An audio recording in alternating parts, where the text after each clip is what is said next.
Hey guys, it's your favorite super mayor, Tiffany Henyard, the people's mayor, people's supervisor. Yes, I'm still gonna coin my name. PM Friday, Tiffany Henyard, the former Dalton mayor and Thornton Township supervisor, walked into circuit court. Tiffany, do you have any thoughts about being in court today, being ordered to come to court? You don't have any comment right now. Love on those that loving on you back, and pay attention to the people in your camp, because I had a ton of Judases in my camp. I kid you. We've talked about former Super Mayor Tiffany Henyard on this channel more times than I can count, and just when it starts to feel like the drama might finally cool down, she jumps right back in with another twist straight out of the corruption cinematic universe. This time, she walked into court, said nothing, and hit us with the classic move, pleading the fifth and no. This wasn't some throwaway moment. This is exactly what it looks like when someone's trying to buy time, while the walls close in. So let's get into it. Welcome to Chapter 97 of How Not to Be a Public Servant. Here's the scene. Tiffany Henyard, former mayor of Dalton, let's not forget, full-time chaos agent and part-time township supervisor, was back in court yesterday. Why? Because when watchdog groups came knocking with basic questions like, hey, where's the money? She ghosted. It's just vanished. Like someone ducking out of a bad date with no explanation. The group behind the lawsuit? That would be Edgar County Watchdogs, a public interest group that's been on our trail for a while now. We've referenced their work multiple times throughout this never-ending Henyard saga.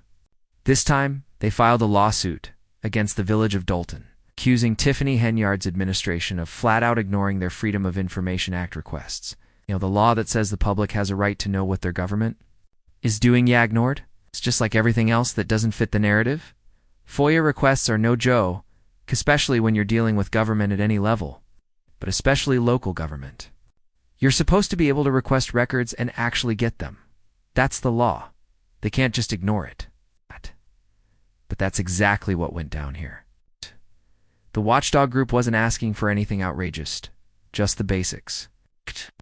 Receipts, credit card transactions, meeting notes. But instead of handing over the documents, Henyard and her crew gave the legal version of new phone, who dis.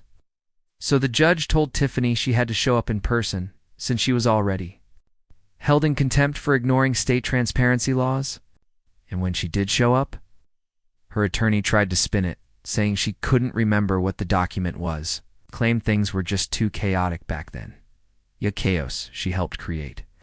And look, I'm no attorney, but come on, she's clearly in deep, and it's probably smart for her to stay quiet.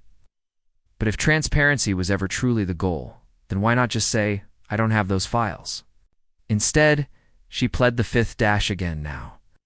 Back when she was still mayor and township supervisor, her lawyer Brenlia apparently advised her to plead the fifth. And yeah, good legal counsel is going to tell you to protect yourself. She's not in office anymore, and she has every right under the Constitution to stay silent. But let's be real, we all know what pleading the fifth actually signals. It's what you do when the truth might get you in trouble, not when you misplace a receipt, not when you're confused about a date. So if there's nothing to hide, what's she so worried about? I think we all know. After everything that's gone down the weird money trails, the financial shell games, she's probably worried that one wrong word could come back to haunt her, so she locks up. But here's the twist. This isn't a murder trial. It's about credit card statements and public emails. If she's really innocent, and if she really didn't know, she could just say that, under oath. But pleading the fifth?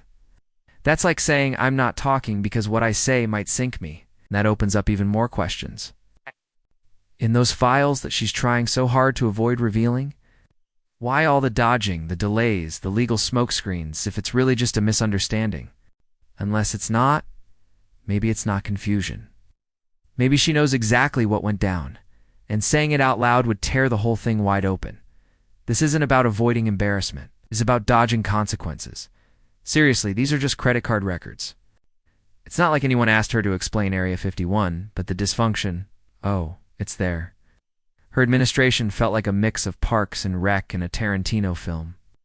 She once waved some paper around at a board meeting claiming a program was canceled, but never actually showed proof. So when the courts were like, okay, cool, let's see the evidence, her answer was basically, nah. And it gets even messier. While that hearing was unfolding, the judge mentioned another lawsuit. Yup, another one. At this point, there are so many lawsuits involving Tiffany Henyard, you could launch a whole separate YouTube channel just to keep track. This latest one. It doesn't just name her, it names the entire village of Dalton, plus the police and fire commissions. And when asked about it, she said she didn't even know it existed, which, honestly, might be true. She probably lost track. She's been hit with so many cases, she might need a spreadsheet just to keep up, but that's kind of the point, isn't it? It's how she operates. And now her whole defense strategy isn't just legal, it's spiritual. She's ghosting. Accountability like it's a religion? Let's call it what it is, a delay tactic. It's like pressing pause on a video you don't want to finish, hoping everyone forgets, and with the FBI reportedly sniffing around. Investigating misuse of public funds and political retaliation, pleading the fifth isn't just her smartest. It might be her only move left, because this isn't about someone who's shy.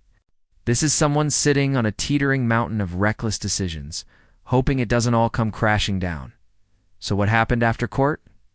Oh, it gets wilder. Tiffany Henyard jumped on Facebook Live like she had just left a red carpet premiere. You'd never know she just walked out of court for stonewalling in contempt. She didn't explain anything. Didn't mention the FOIA requests. Didn't address why she was even there in the first place. Instead, she acted like the whole thing was a victory lap. I'm not kidding. She had a whole crowd cheering her on in the comments. And she played it like she was the underdog in some inspirational movie montage. She thanked supporters, said she was staying prayed up, teased a book tour like she's about to hit the talk show circuit, not like someone who just dodged accountability in court. According to her, the day was a win. A full success? I don't know what reality she's living in, but that live stream, it was a masterclass in delusion. And the way she kept referencing her haters, let's be honest, no one's hating on her for being the first suit. Mayor. People are upset because she treated transparency like it was optional. Like it expired last week, her whole vibe was like, they're only coming after me because I'm powerful. People are calling you out because of the reckless way you ran your office, despite all the personal talk about her kid. Her dad, her upcoming book, she never once addressed the actual issue. She never explained why she pled the fifth, never told us why public records keep disappearing into thin air, and that silence. It says everything. Now let's talk about this book because honestly, this part. Wild. Keith Freeman once said Tiffany Henyard didn't even do emails, so now we're supposed to believe she's about to author an entire book? Like, what's this memoir going to include? A chapter on ghosting transparency laws? It's a section about treating FOIA requests like junk mail?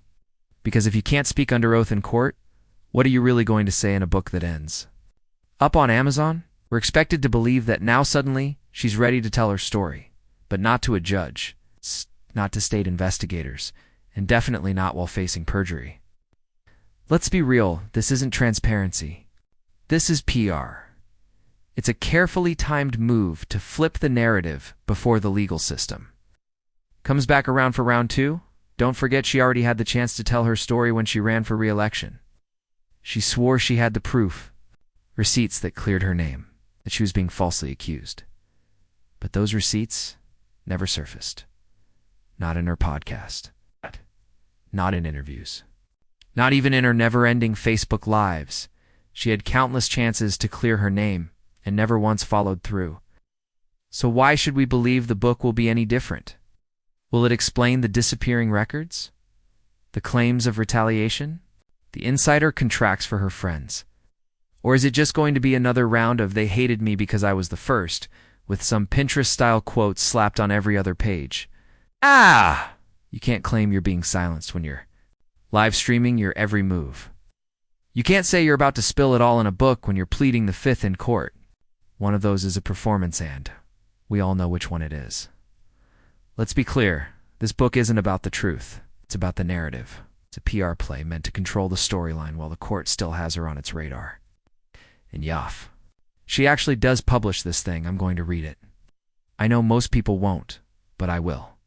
She'll probably use a ghostwriter, but if that book drops this summer, it's going on my reading list, no doubt. But Let's be real, between the lawsuits, the federal heat, and the public backlash, this story is far from over. That live stream she did was less public update and more damage control in disguise. And honestly, she looked thrilled she didn't get arrested. A lot of people thought she'd be leaving that courtroom in cuffs.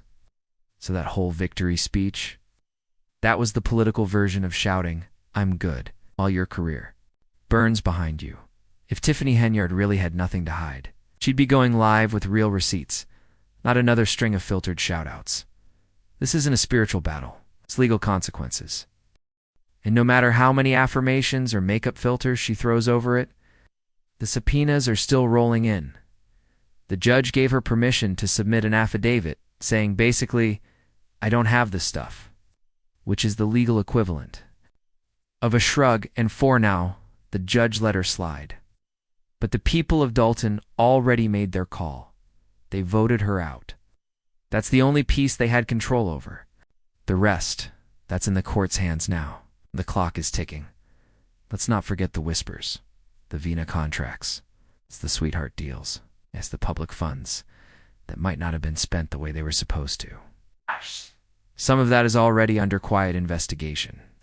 And that's before the FBI decides whether they want to take this further, because once they start digging, they don't stop. This isn't just a headline, it's a whole season of scandals. Every court filing, every leaked email, every late night. Livestream just pulls back another layer of what might be one of the biggest local government implosions we've seen in a while. So yeah, we'll see what happens. Are you curious about the Tiffany Henyard book? Because I kind of am. If she actually drops it, I'm grabbing a copy. She might not finish it, but what do you think about everything going on? Let me know in the comments below. Thanks for watching, and I'll catch you in the next one.